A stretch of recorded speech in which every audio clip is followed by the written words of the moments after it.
Praise the lord. యేసుక్రీస్తు దివ్యనామంలో మీ అందరికీ నా హృదయపూర్వక వందనాలు. ఉదయకాలంలో అవి లేవు, ఇవి లేవు, అవి లేవు, ఇవి ఎప్పుడు వస్తాయో అవి ఎప్పుడు వస్తాయని బాధపడుతున్నావా?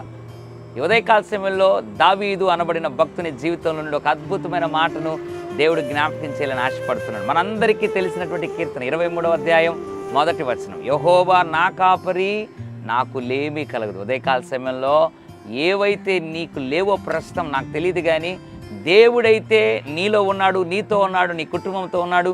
నీకు ఏమీ కొదువు కాదు. సమస్తము సమృద్ధిగా దేవుడు దయచేయబోతున్నాడు. ఒకవేళ ఆలస్యమైన అద్భుతం చూస్తావు. అవి లేవు ఇవి లేవని బాధపడద్దు. దేవుడు నీ కాపరిగా ఉన్నాడు. సమస్తం నువ్వు అడుగు వాటికంటే, ఊహించు వాటికంటే ఇస్తాడు. నీ జీవితాన్ని ఏ కొదువ లేకుండా చేస్తాడు. నీ కుటుంబాన్ని, నీ వ్యాపారాన్ని, నీ పరిచర్యను, వస్తువులు కావచ్చు, ఏదైతే నాకు తెలియదు, నువ్వు దేవుని ఏదైతే అడిగావో అన్నిటికంటే, అడిగిన వాటి అన్నిటికంటే అత్యధికంగా ఇచ్చి కొదువ కొరత లేని బ్రతుకును దేవుడు నీకు అనుగ్రహించబోతున్నాడు. అట్లు అనుగ్రహించును గాక. పరిశుద్ధ తండ్రి నీకు వందనాలు. యెహోవా నా కాపరి, నాకు లేమి కలుగదు అనే వాక్యం బట్టి మాతో మాట్లాడేందుకు స్తోత్రం.